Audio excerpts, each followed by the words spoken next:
Hi friends, welcome to my channel. ఈరోజు నేను పెసరపప్పుతో బూరెలు చూపిస్తున్నాను. మనం ఎప్పుడైనా బూరెలు చేయాలంటే ఏంటి, ముందుగా ప్లాన్ చేసుకోవాలి. అంటే శనగపప్పు నానేసుకోవడం, తర్వాత మళ్ళీ మినపప్పు, బియ్యము అన్నీ నానేసుకొని చేయాలి కదా. అలా కాకుండా నేనేంటంటే మైదాను బియ్యం పిండి కలిపేసి చేస్తున్నాను. ఇంకా పెసరపప్పుతో అనమాట. సడన్గా మనం ఎప్పుడు కావాలనుకున్నా చేసుకోవచ్చు. పెసరపప్పు నానడానికి ఎంత టైం పడుతుంది చెప్పండి? ఎక్కువ టైం పట్టదు కదా. అందుకని సడన్గా ఎవరైనా గెస్ట్లు వచ్చినప్పుడు చేసుకునే విధంగా చూపిస్తున్నాను. చూడండి, ఊరిలో పెసరపప్పుతో కదా ఇంకా చాలా టేస్టీగా ఉన్నాయి. ఇదిగోండి, ఇప్పుడు మనం ప్రాసెస్ మొదలు పెడదాం. ముందుగా పెసరపప్పుని 2 కప్పులు తీసుకొని బాగా కడిగేసి నీట్గా కడిగేసుకొని 30 నిమిషాలు అలా నాననివ్వండి. నానిన తర్వాత మిక్సీ జార్లో వేసుకొని గ్రైండ్ చేసేసుకోండి. గ్రైండ్ చేసుకున్న తర్వాత దీన్ని మొత్తం పప్పుని అదే విధంగా గ్రైండ్ చేసుకొని ఒక గిన్నెలో తీసుకోండి. తీసుకున్న తర్వాత కొంచెం సాల్ట్ యాడ్ చేయండి. ఏంటంటే స్వీట్లో మనం కొంచెం సాల్ట్ యాడ్ చేసామంటే స్వీట్ అనేది కొంచెం టేస్ట్ పెరుగుతుందనమాట. దీంట్లో కొంచెం సాల్ట్ వేసి మొత్తం కలిపేసుకోండి. కలిపిన తర్వాత మన ఇడ్లీ పాత్ర ఉంటుంది కదా, దానికి ఇడ్లీ పాత్ర గిన్నెలకి కొంచెం నూనె కానీ నెయ్యి కానీ రాసుకున్న తర్వాత ఇడ్లీ పాత్రలో కొంచెం వాటర్ వేసుకొని ప్లేట్లకి నూనె రాసిన ప్లేట్లు ఉన్నాయి కదా, దాంట్లో ఈ బ్యాటర్ అనేది పెట్టేసుకోండి. ఇడ్లీ చేసిన మాదిరిగా చేయాలన్నమాట. ఇడ్లీ మనం ఏ విధంగా తయారు చేస్తామో అదే విధంగా తయారు చేసుకోవాలి. మనం పెసరపప్పుని మిక్సీ కొడతాం కదండి, ఆ టైంలో వాటర్ యాడ్ చేయకూడదు. పెసరపప్పుకి వాటర్ అవసరం. ఇడ్లీ అనేది కుక్ అయ్యేలోపు మనం కొబ్బరికాయని కొట్టేసుకుని చిన్న చిన్న ముక్కలు కోసేసేయండి. కోసేసి మిక్సీ జార్లో వేస్తారంటే అయిపోతుంది కొబ్బరి కూరు. లేదంటే కొబ్బరి తురుముతో మీరు చేయగలనంటే చేయండి. లేదంటే ఈ విధంగా మిక్సీ జార్లో వేసేసిన చిన్న ముక్కలు కోసేసి అయిపోతుంది అనమాట. ఇదిగోండి, ఇప్పుడు ఇడ్లీ ఉడికిందో లేదో ఈ విధంగా చెక్ చేయండి. ఏదైనా స్పూన్ కానీ లేకపోతే చాక్ కానీ ఇలా ఈ విధంగా గుచ్చారంటే దానికి అంటుకోకుండా ఇలా వచ్చిందంటే ఇడ్లీ అయిపోయినట్టే అనమాట. దాన్ని తీసుకోండి. తీసుకున్న తర్వాత అది కొంచెం చల్లగైన తర్వాత మనం దాన్ని విడదీయాలన్నమాట మొత్తాన్ని. చూడండి, ఈ విధంగా మీరు తీసేసుకోండి బయటికి ఇడ్లీ అనేది.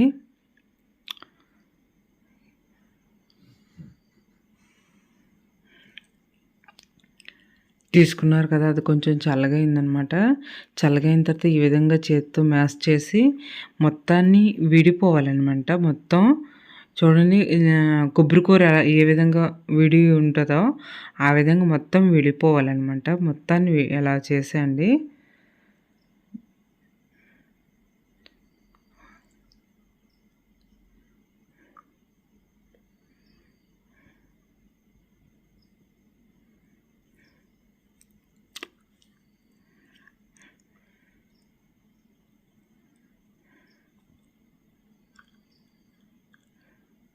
మొత్తం ఎక్కడ ఉండలు లేకుండా మొత్తాన్ని చక్కగా విప్పాలన్నమాట.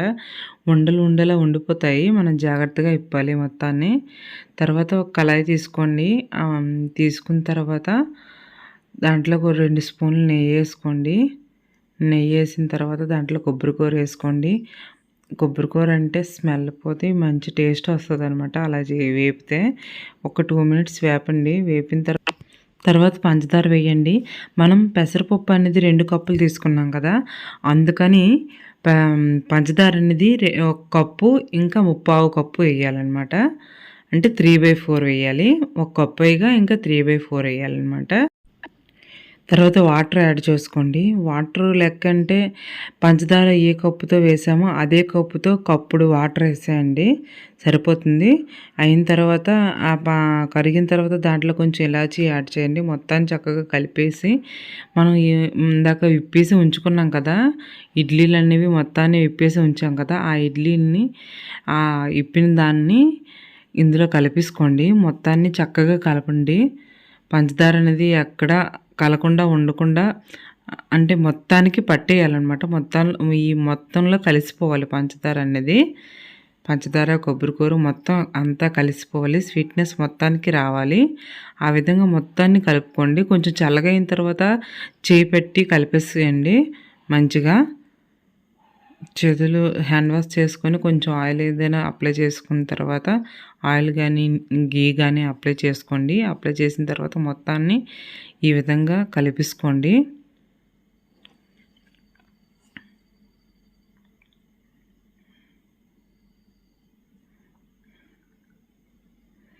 మొత్తం చక్కగా ఈ విధంగా కలుపుకున్న తర్వాత ఉండలు చేసుకోండి. చిన్న చిన్న ఉండలుగా మీకు ఏ విధంగా ఎంత ఉండలు కావాలనేది దాన్ని బట్టి లడ్డూలా చేసుకోండి. చూపిస్తున్నాను కదా! ఆ విధంగా చేసుకోండి. మీకు ఏ షేప్‌లో కావాలంటే ఆ షేప్‌లో చేసుకోండి. అంటే చిన్నవి కావాలంటే చిన్నగా, లేదంటే పెద్దగా కావాలంటే పెద్దగా. నేనైతే మీడియం సైజులో చేస్తున్నాను. ఇదే విధంగా మొత్తాన్ని చిన్న చిన్న లడ్డుల్లా తయారు చేసుకోండి.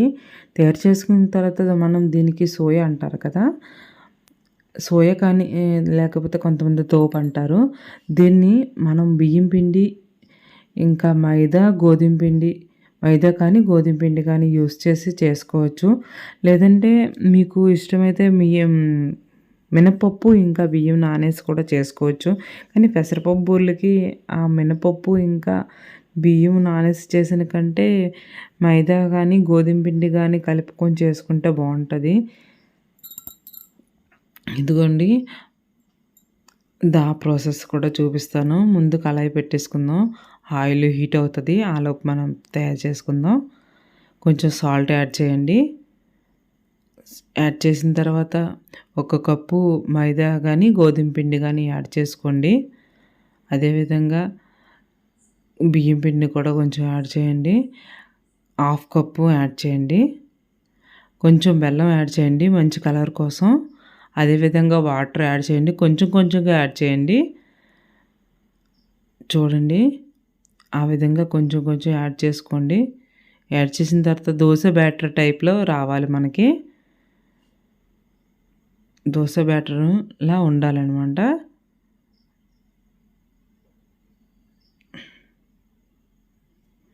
విధంగా ఆయిల్ హీట్ అయిన తర్వాత మనం చుట్టుకున్న ఉండలనేవి ఆ బ్యాటర్లో వేసుకోవాలన్నమాట. 5 or 6 అలా వేసుకోండి ఆ బ్యాటర్లో. వేసుకున్న తర్వాత ఒక్కొక్కటి మెల్లగా ఆయిల్‌లో యాడ్ చేయాలన్నమాట. ఆయిల్ బాగా హీట్‌గా ఉన్నప్పుడు, మరీ హై హీట్ కాకుండా ఒక మీడియం హీట్‌లో ఉన్నప్పుడు ఒక్కొక్కటి మెల్లమెల్లగా యాడ్ చేయండి.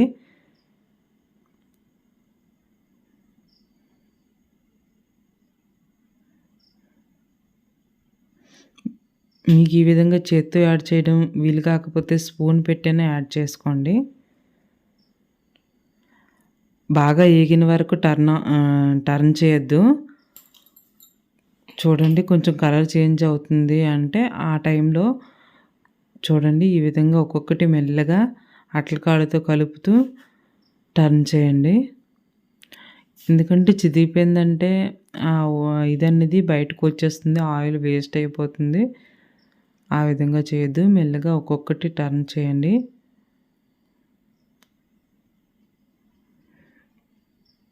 మైదా ఇంకా బియ్యం పిండి కలిపాం కాబట్టి అంత బేగి ఏం కాదు. మనం ఇడ్లీ చేసి దాన్ని ఇలా పాకం తీసి అందులో కలిపాం కదా! అందుకే మనకి పంచదార ఒకవేళ ఎక్కువైనా అంత బేగి ఏం కాదనమాట. టేస్ట్ చాలా బాగుంటాయి. మీరు ఒకసారి ట్రై చేసి చూడండి. మీరు ఎప్పుడూ మామూలుగా చేసిన బూరెల కంటే ఇవి చాలా టేస్ట్‌గా ఉంటాయన్నమాట. మీకు ఎలా వచ్చాయన్నది కామెంట్‌లో చెప్పండి ఎలా వచ్చాయన్నది. చూడండి ఆ విధంగా కలర్ మారిన తర్వాత మీరు తీసేసుకోండి. మరీ ఎక్కువగా కలర్ రాకూడదు.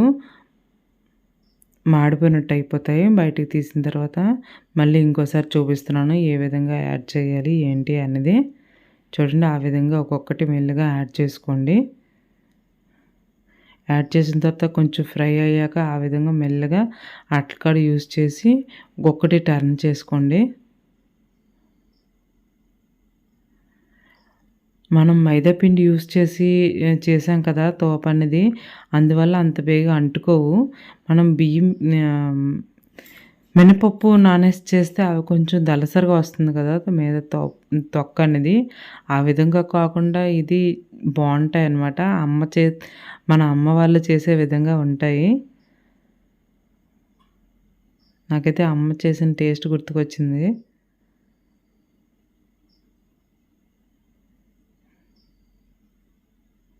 ఒకసారి మీరు కూడా ట్రై చేయండి మీ ఇంట్లో. ఎలా వచ్చాయనేది నాకు తప్పకుండా తెలియజేయండి. నా వీడియో మీకు నచ్చినట్లయితే లైక్ చేయండి, షేర్ చేయండి, నా ఛానల్‌ని సబ్స్క్రైబ్ చేయండి. Thank you so much. Bye.